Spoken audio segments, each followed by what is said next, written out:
Here is how you save your Photoshop files. So what you'll want to do is you'll want to go to File and then Save As, right? And so now you have to decide what type of file you would like to save it as. If you would like to save it as a Photoshop file, you'd click Photoshop here. And if you want to save it as a JPG, you do JPEG here. Now, which one do you choose? What are the differences? Well, a Photoshop file will save it as a .psd, which is shown up here, and it means that anybody with Photoshop can view it, and it'll be exactly like it shows right here.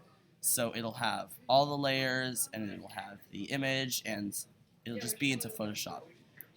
Unfortunately, it's not an image, so if you wanted to print it out, you couldn't really do that, and anybody who doesn't have Photoshop cannot view the file. So if you want to create it as a JPG, which you will lose all of your layers, and you will also not be able to open it. Well, you will be able to open it into Photoshop, but all your layers will be gone. Then you can select here, and then you can click Save. But what if you want, because, for example, this image here has a transparent background, as shown with these little graph, these kind of squares in the background. And so what if you want to save it as, like, with a transparent background? Well, then you'd want to select the format as a PNG here. Then it will be a slightly bigger file type. It'll also be saved as an image, so you will lose all of your layers, but it will have the transparent background. So let's just say for this image, I do not want a transparent background. I want it to be white, and I want to save it as an image, not as a Photoshop file. And so I'll go here and I'll select where I want it to be saved, and I will name the file, and then I will click Save. And then you just go here, probably you want to select this probably all the way because you want your quality to be amazing. And then you can select OK. And then it will be saved in the place that you want to save it. So you don't have to save, you can't just save it only once, you can save it as many times as you want.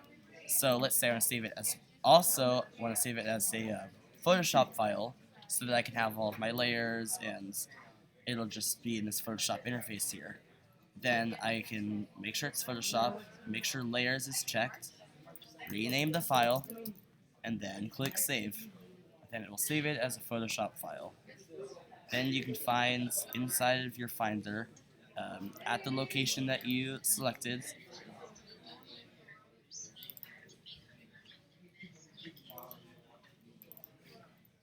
and there are your files. Looks like right here is the Photoshop file. So if I were to open this in Photoshop, I would keep all of my layers. And then over here is my JPG. So if I were to open that, it opens as an image, which I can then view or print out and do whatever I want.